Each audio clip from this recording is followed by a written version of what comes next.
Love, and sitting next to me is Miss Shaquita Wynn. Hello, how are you? I'm doing just fine. Hey, Good. and then we got Big Papa coming in virtually because Doc Polite is styling and profiling Yes. those brims. I want that Oh one. man, I there want y'all that go. one. No, Nah, you brother. I can't. want, hey, Doc, I want that one now. Uh, If you get into the Christmas giving spirit, excuse bless me. you. Bless you. I want one just like that, Doc. All right, I hear you. Hey, and I Sister like Wynn, that.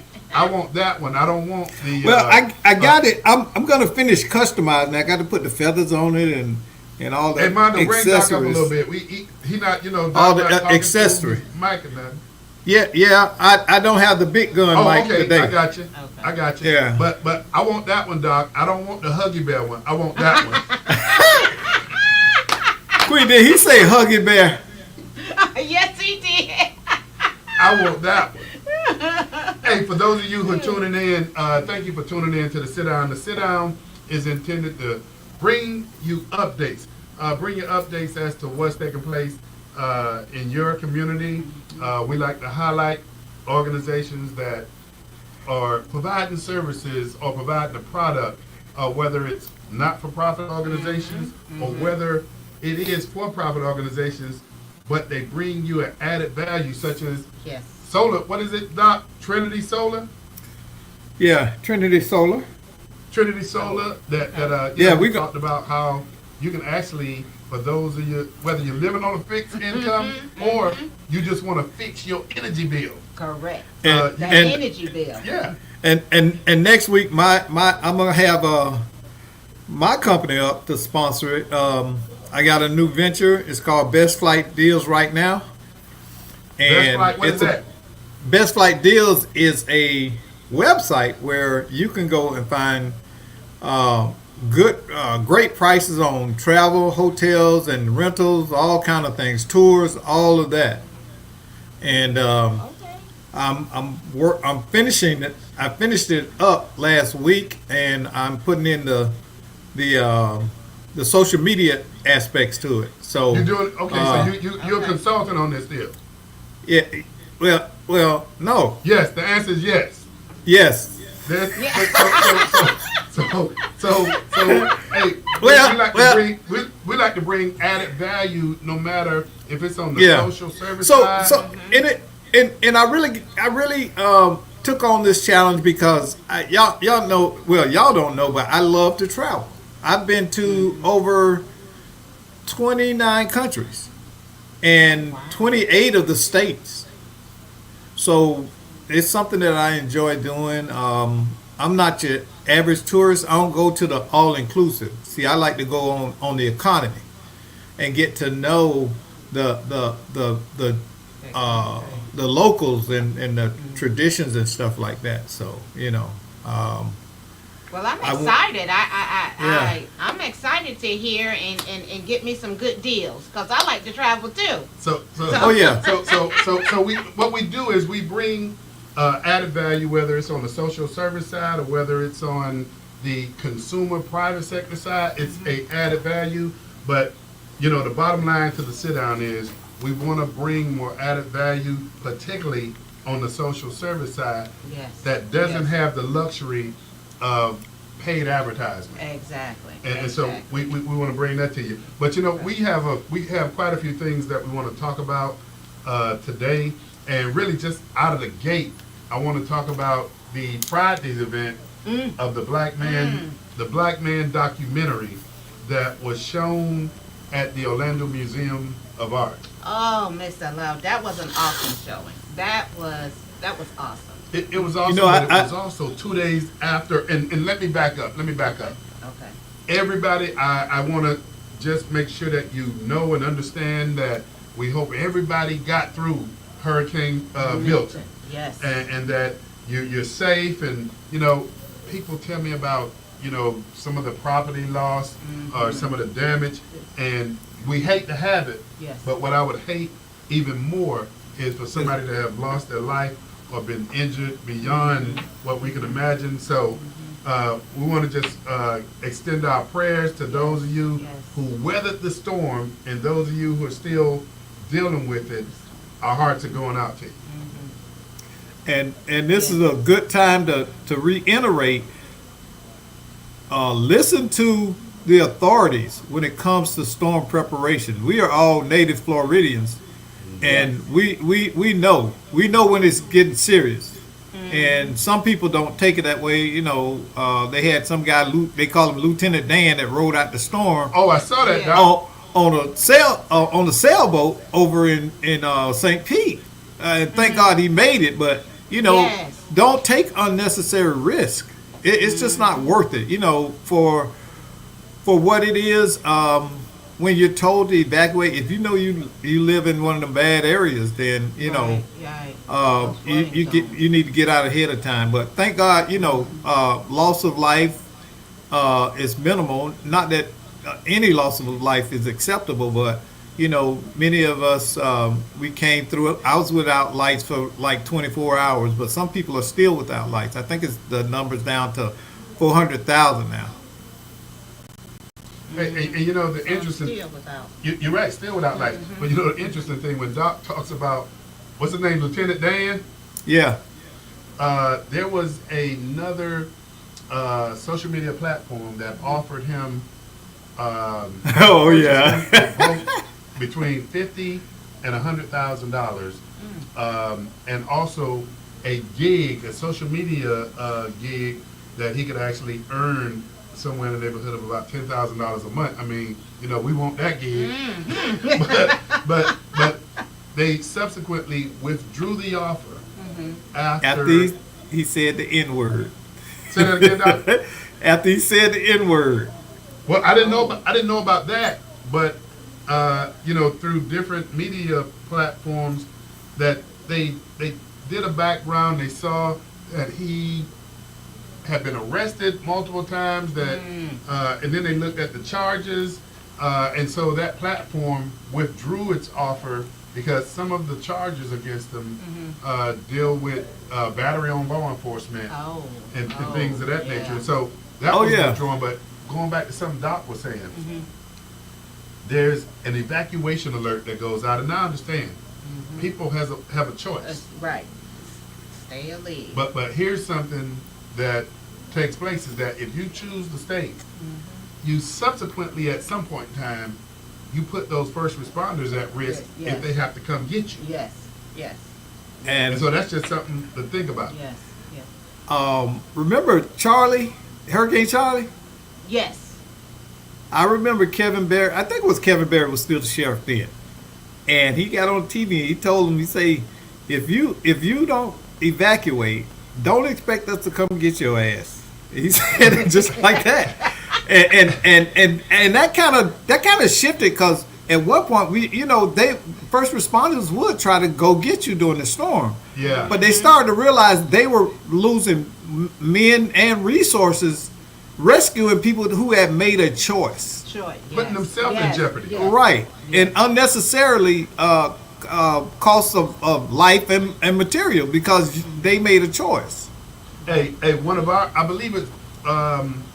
good friends to the show, Sheriff Mike Chitwood, when the storm was coming, Sheriff Chitwood, after they issued the evacuation notice, he told those who chose to stay, he says, if you choose to stay, just do us one favor.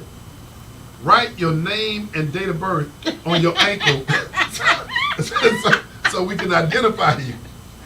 Oh, and that's something. That's something. Yeah. And you know, this was my daughter's first hurricane by herself with her family.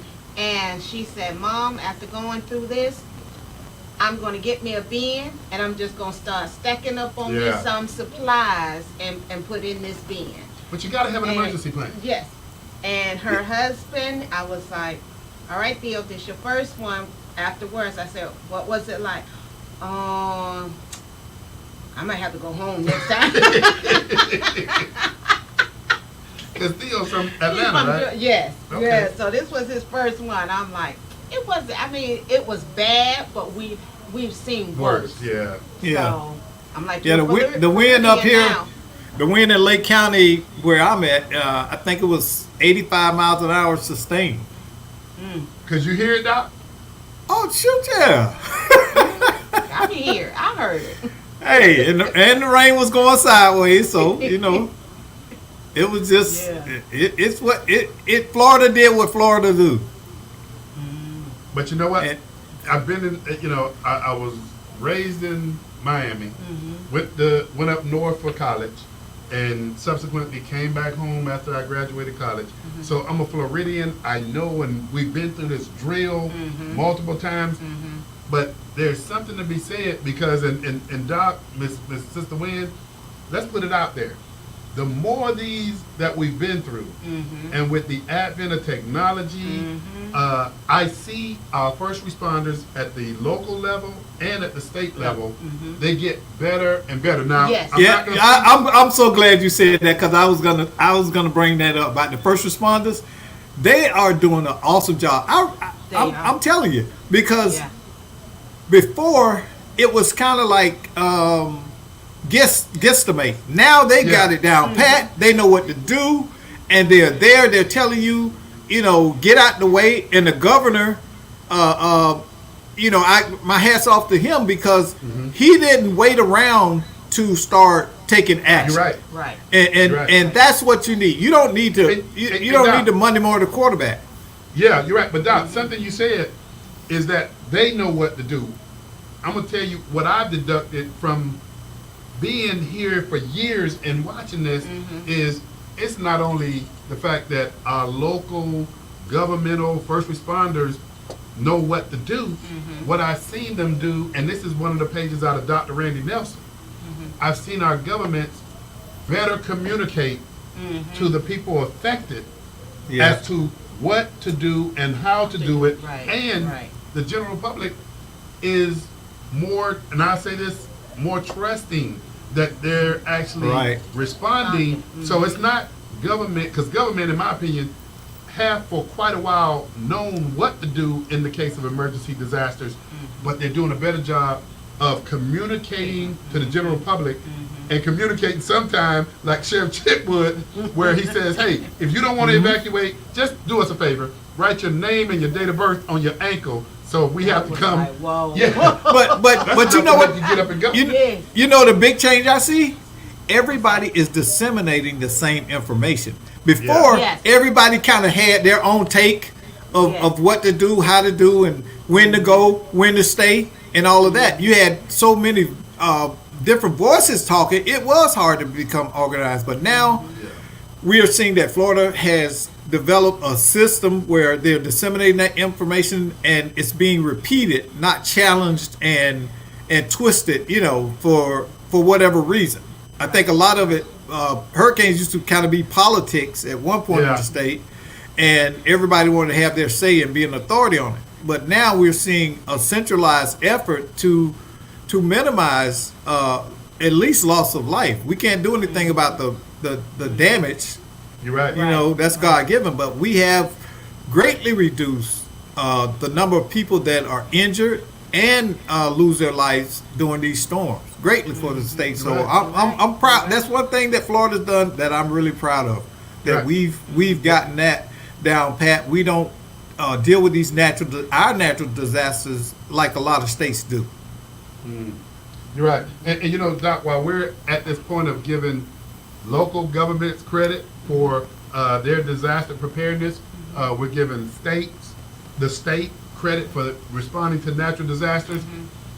We're going up, but I do want to go ahead because as we talk about this, as we're being objective, as we're being constructively critical, I'm not giving any credit yet to the federal government because when I see people from Hurricane, I can't remember which one it was, but to give people $750 as a response to people who've lost everything. Hey, you know what? When I see that we can afford to, and I'm going to just say it, when I see we can afford to give individuals that come into the country $4,000 a month and cities investing $50 million into gift certificates and things of nature, why is it that we can never find money for American citizens in times of crisis? Yes. I mean, I'm going to put it out there. That is something that we need to fix. But I did see something go out, Mr. Love, regarding giving assistance to individual who has lost power over 24 hours okay. or have lost food. I can't remember where it's coming from, but I did see it out there. I wonder if that's FEMA. It may be FEMA. I seen it out on the social media. Well, send it to me because I want to see. Yes. Because that'll be new. New to me. Yeah, Okay. yeah.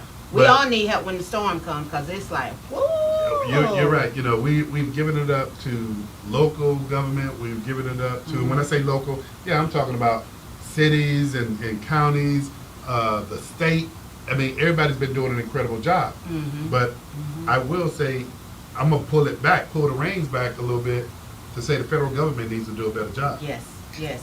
Can you guys hear me? Yes, sir. Okay, you can't see me.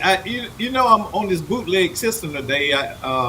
My my mainframe went down, so I Got gotta you. rebuild it.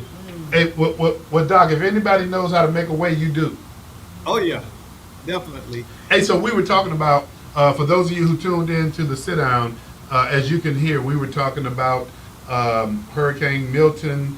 We were talking about what a great job we believe local and state government did and continues to do, and the fact that this has taken place over a period of time. If you have been in Florida for any period of time, hopefully you've seen the process and the response get better and better and better. Yes, yes. And we still have up until November?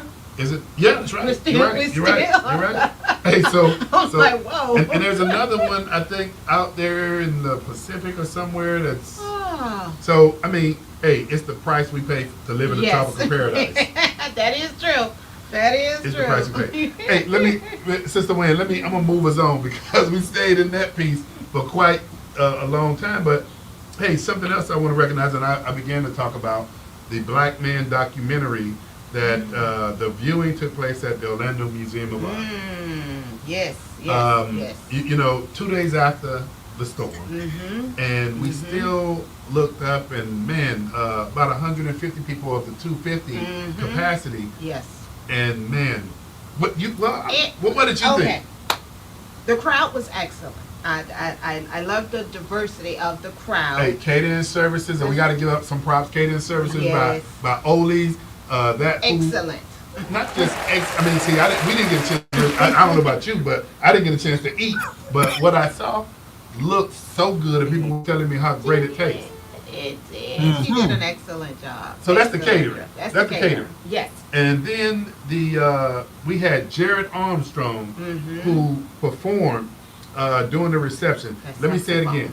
Jared Armstrong, one of the, because I mean, I know a couple of them, but one of the best saxophone players out there. And if you need to know how to get a hold of him, all you got to do is contact me. Because when I say Jared Armstrong is can play the sax and can sing. So we had Jared. Work the room with that sax. I'm like, whoa. So we had Jared Armstrong for entertainment. As again, Oli's that did the catering. What else? Who else? Oh, and then we had, I can't remember the company that did the videography and photography. Forgive me, but we'll make sure we put it up on the site. But then, you know, way above and beyond any and everything else, we got to give it up for Miss Jennifer Reed. Yes. With come on, Jocelyn. Come on now. Jocelyn Smith. She did the event management, and I know you're gonna look up her company's name. Incredible. Took all the headaches away from me and Sister Wynn. Negotiated, man, just did everything we could ever imagine. Excellent. But then I'm gonna pass you fast forward to the actual viewing. Miss Wynn, the viewing made you laugh, made you lean in, because there was some serious discussion about the everyday lives of men. You know, when I was inviting individuals to this viewing, I was getting the vibe from some folk, because I'm just telling you, I think some of the folk believed that this viewing was going to be black men airing their grievances with America. It was not that. It was not that at all. Not that at all. And you actually had to listen and watch, because if you move, you would miss something. An hour and 10 minutes that went by, Doc. It went by Just like that. Yes. And like Oh. like Sister went. Go ahead, Doc. So let me ask you this: is that going to be the only showing? No, it will not be the only showing, and because we had over 400 people respond to get RSVP tickets to the event, we understand that the storm really impacted people. People Yes. didn't have lights, Yes. so Yes. we have a tentative date. This, I believe, the second week of November. We're trying to negotiate the licensing to show it again, and so we'll get all of that information out. Miss Jennifer, and I don't remember who is the event management consultant that we use, is going to get all this information out. But Doc, when I tell you it made you laugh, oh, I'm sorry, the Jocelyn Eloise company, that is the event management company that we use, that Jennifer is the principal, and when I tell you, she took care of everything, and that includes the BC powder for headaches. She took care of it. Hey, Doc, you know me, Doc. Huh? Sister Wynn, y'all know me. Y'all know I am meticulous about how we proceed forward and the light that I want myself, my organization to be presented in, and the Florida Economic Consortium. Man, I tell you, hands down, Jennifer represented. Amazing job. Represented. Amazing. Yes. Yes. So Doc, the Good. answer to your question, there will be another showing, and we're anticipating sometime in November, but we'll go ahead and Keep you posted. keep you posted on that. But it made you laugh. Yes. It made you lean in, because just like you said, if you didn't pay attention, you would miss something. But guess what else it made you do? Or it had some people to the point that they were almost about to do it. And what was that, Miss Wynn? What was that? What we gonna say? Yeah, see what she's doing right now? It also moved people Yes. to cry. Doc, it was that serious. It was. Oh, It wow. was very powerful. It was, you saw grown men that understood, that are gladiators, and when they were asked certain questions, and you saw gladiators put down their shield of protecting, and you saw gladiators at a point in time that they felt that safe space to reveal that they just like everybody else. They feel too. Yes. Yes. And it, Yeah. and that's a sad commentary on the society, that black men, we can't put down that shield many times. Right. There's no place for us to go and put down that shield. Sometimes we're tired of being strong.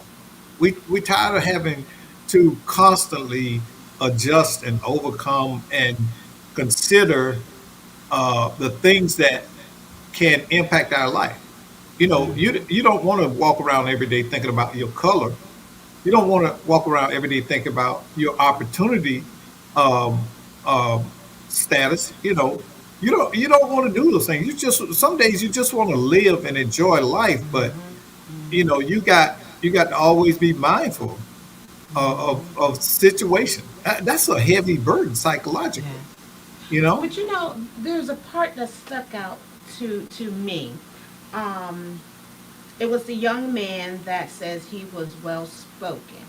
Oh yeah. Go ahead, Miss And Queen. his community, but his community was trying to portray him as him trying to be something that he's See, not. correct. And you can say it. You on the sit down. You can say it. This was a black man, Doc, who I think he said he either just retired or he's about to retire from the fire department. Chief, as the chief, and very articulate. Very. And he basically said, growing up in the black community, he was very well spoken. He enunciated Yes. pretty doggone well. And maybe Doc might say, well, Rod, you mean you know, he It's enunciated. enunciate. It's enunciate. Articulate. But Yeah, it was. Yeah, But that's an indictment.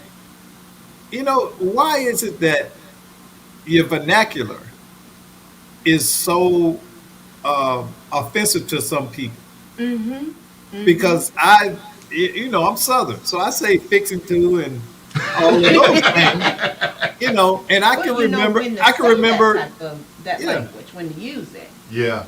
and But I he said remember, he was not as embraced by the black community because they basically were saying that he was portraying himself that something that he wasn't. And he says, "What do you mean? Me, yeah. I've always been me. I've always been black." Yes. but see, That's what is black? What is being black? How do you be black? Doc, to me, I mean, my perspective, No, but but Doc, I'm gonna lay this out. I believe we all part of God's creation, yes. no we matter are. what Color. you are. And so, but Doc, here's one thing that you can't deny. You want to treat people like you want to be treated. But because we are all visual people, I mean, if a person tell me they don't see that I'm a black man, when I walk in the room, I walk the other way because I can clearly see a white guy when I walk in the room, No. Asian, a Hispanic. That's just what I see. The quality is of that person is what I'm really looking for. So I asked that as a rhetorical question because there is no such thing as being black. You may be a black person that has, none of us are the same.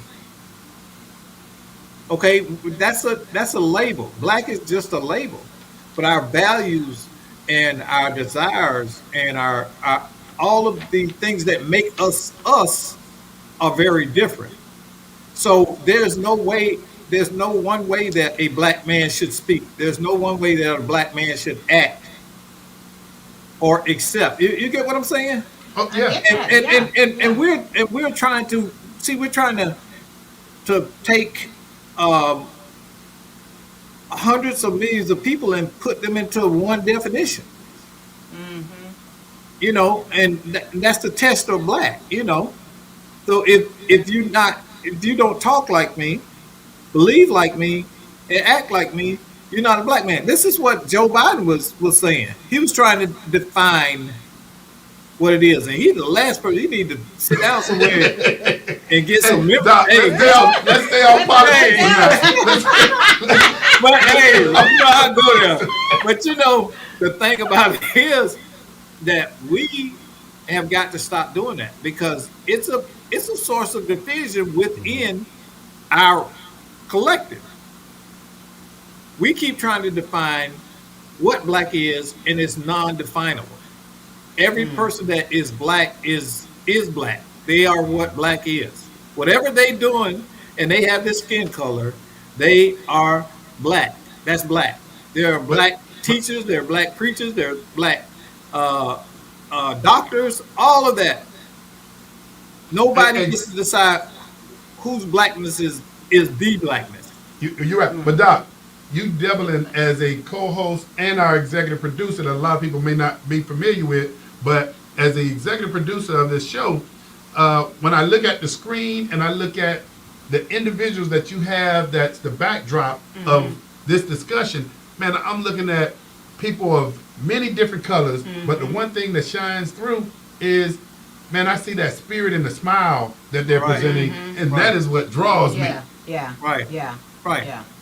I had a client some years ago, and she had this thing about she was scared of white people, and she thought they were always judging and measuring her. And I explained to her, I said, "Look, these people have the same things going on in their life that you. They worry about their kids, they're worried about their jobs, they're worried about their house, their parents, and all of that stuff. The last thing that they walk around thinking of is ways to exploit or get you. So we've got to get away from this always being on constant guard about everything and thinking that we are under exam. I think it's more psychological now than actual reality. You go into a place and you're the only black person in there, and you look around, and that makes a lot of black people apprehensive. I had to learn how to be okay with being I've being me. situation. But you know, one of the guys in the documentary, and Miss Wynn, I don't know if you caught it, he was talking about working his way up in his community. He business entrepreneur, and he mentioned the fact that there's been this stereotypical expectation that black folk will step on one another back to get up instead of putting their arm down to help. You know, and I love that. But you know, we're talking about the documentary, but we've yet to give all the due credit to the person who actually produced this documentary. And man, I got to give it up to John Wesley Covington. The brother was, I mean, the way this was done, the way you ask those questions would evoke a certain reaction. I mean, just imagine you getting a great deal of emotion from a person sitting down. You're asking the question. It's not just the question you're asking, it's how you're asking the question. So that was, I mean, again, Doc, in November, we're going to be bringing this back. I'm going to say up front right now, as soon as you see it come out on Eventbrite, get your ticket, because we are going to shut it down this time and not be over capacity. Hopefully we won't have a storm that'll interrupt us. But get your tickets. I do have to, before we run out of time, run through a couple other things. We got to give Paul Billings, the founder, the proprietor of the radio station, The Wire 98.5, much due credit for a very successful 4th annual Heart and Soul Music Festival this weekend at the Apopka Amphitheater. Hey, Paul, brother, keep it up. And the signature, there you go, Mondo. There you go, brother. Hey, and the signature sponsor was 94.5. They did an excellent job. And you know what, Ms. Queek? I know I went forward, but I do have to give a shout out to the sponsors of the Black Man documentary that the Florida Economic Consortium hosted and put on. And these are the sponsors that made it happen. Onyx Magazine Foundation, the Love Drop Family Foundation, 21st Century Research and Evaluation, Reach Up. Reach Up is a organization out of the Hillsborough community that specifically provides services to pregnant and postpartum women. And the president of that organization is Nicola Bailey, does an excellent job. They saw fit to support and sponsor the Black Man documentary because they also have a responsible fatherhood initiative in the Tampa Hillsborough area as well. The Heart and Soul Festival was supportive. Humana Care Plus Health Plans was also a critically important sponsor. Behavioral Health Care, University Behavioral Center was a supporter. Something else that you know is the South Apopka Ministerial Alliance was a supporter. Doc, you may know this company too. LTNN. Can you tell people who the LTNN is? Let's Talk Network. There you go. Was a critical sponsor. Wendover Housing Partners that do an incredible job. As a matter of fact, in our backyard, City of Apopka, Wendover's doing a great job. Got to give a shout out to Jonathan Wolf and also former Commissioner Victoria Siplin for their community outreach, their care and concern about affordable housing and workforce housing. And once again, Wendover Housing Partners, keep doing what you're doing. Keep getting engaged in public-private partnerships so that everybody can get a piece of the American dream. We have SWA Staffing Company, CSG Tech Solutions, and Tim Bailey. Want to give you a special thank you. And also Frank and Ann Macaroni. Thank you, because without you, that would have never happened. Thank you. So, hey, Bondo, where those applause for those folk at, brother? All right, okay. So I mentioned Paul, I mentioned the Heart and Soul. Doc, Confunction performed at this event. Mickey Mickey Howard, Troop, Midnight Star, and last but not least, Zap. So, Yeah, so y'all heard some real music. oh, we heard, yeah, there you go, Doc. We Yes. heard real music. And I know when attorney Greg Jackson comes in, he's going to talk about this lineup. It was incredible. It was. It really was. Oh yeah, those are all heavy hitters right there. Oh, yeah. Zap. Yes, and one of the performers, I think it was Midnight Star, said they were all the original Yeah. band members. I was like, whoa, because you see so many band members changing. You're right. But to have your original band What- members, What was they that hit? was- What was they hit? oh, now you will put me on the spot Hey, on that so, one. Doc, you tell me, who did Computer Love? Was it Zap or Midnight Star? No, that was think Roger Zap. Zap. That was Zap. Okay. Midnight Star did what? You tell us, because you want to go do these quizzes. What did Midnight Star do? No parking on the dance floor. That Oh, was their you're breakout right. hit. You're right. Oh yeah, you're right. But Yeah. Doc, that's when they made music, man. You can And- sing along. Yeah. Yeah. Yeah. You can sing along Yeah, and know when the nobody- words. I understand what What you're you talking talk about. Yes. Yeah. They went nothing. Hit my head on the sofa. You're right. Yes. So That was so that's yeah. what you call real music. Yeah. Hey, Doc, Yeah. tell me before we move on about that music box that Zap was using. Oh, that's the voicoder. Voicoder was first, and I explained this to her. Voicoder is a box, a modulation box that's attached to a tube, and you sing with it in your mouth, and it vibrates, and it goes down into that, and it outputs from an audio output, and it's got the thing in it to make it a synthesizer. But it was first used. The first song that it was used on was Peter Frampton's song, "Feel Like I Do," and that was back in the mid '70s. Peter But who made it popular, Doc? Live. Who made it popular? Oh, Roger did. I would Roger say took Roger that. Troutman. Roger took it and took it to a whole Whole nother nother level. level because he was able to incorporate it into dance music. Mm-hmm. You know, Hey, Doc, let me ask you this. See, I'm referring to Doc because you still a little bit too young. Doc knows this stuff, and not that I'm calling you wise, not old, Doc, because you know this stuff. But hey. Doc, let me ask you this: did Roger Troutman, could he actually sing? Oh yeah. Oh, he could. Oh yeah, it's just like T-Pain. T-Pain can sing. I mean, Oh, yeah, you're right, yeah, you're right. that was the but next he one I uses picked that. up on. Yeah. So Because he uses it too, right? no, he uses oh gosh, Reverb, some kind of reverb. or something? no. I forgot what it's called. It's a software. It's similar in a lot of ways. It's very similar,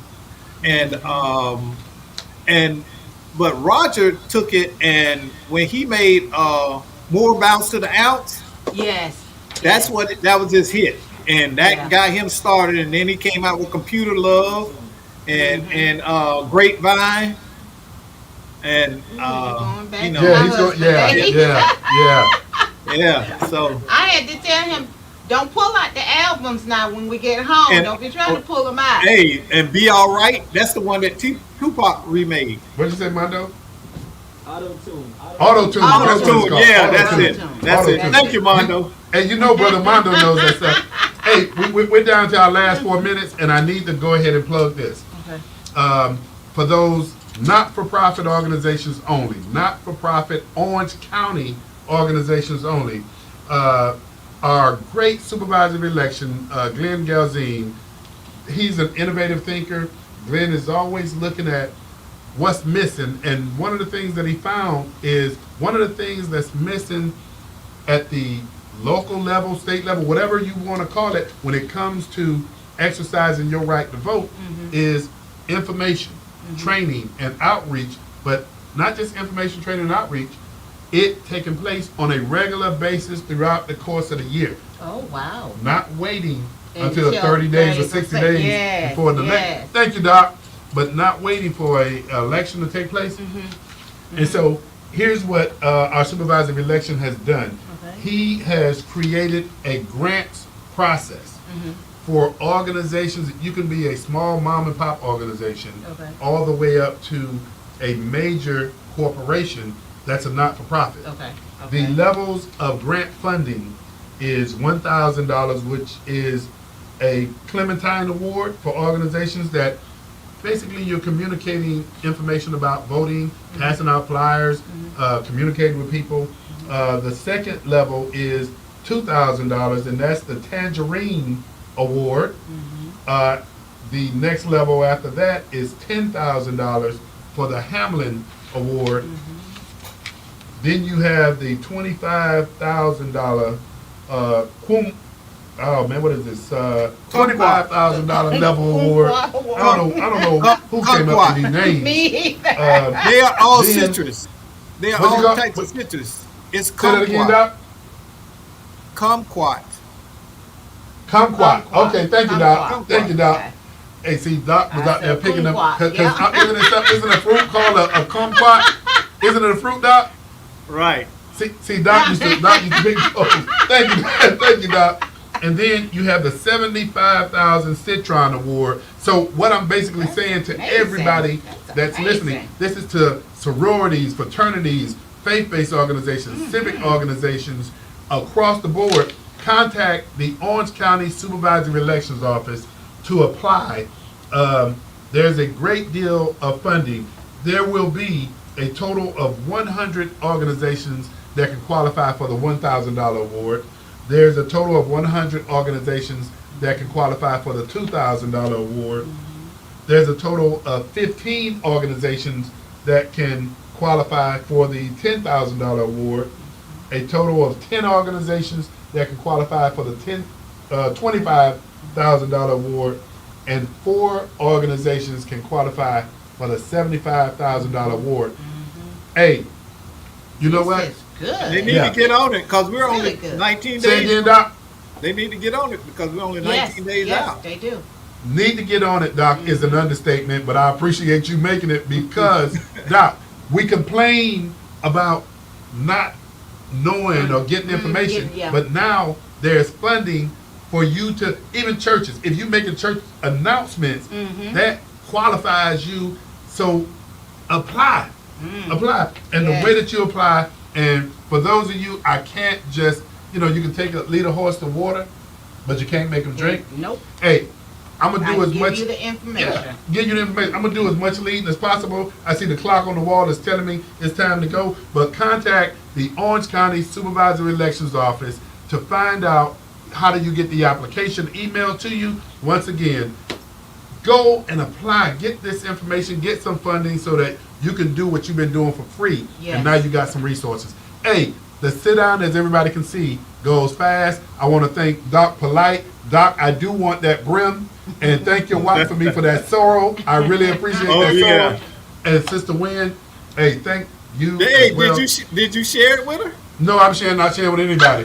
Hey, thank you. Hey, that's mine. But thank you, Sister Wynn. Hey, y'all, the clock on the wall is telling me that it's time to go. But every Monday from 6 to 6:45, engage us if you want to be on the sit down. We love you. We Yes. look forward to having you. Once again, we'll see you next week on the sit down. Have a good one.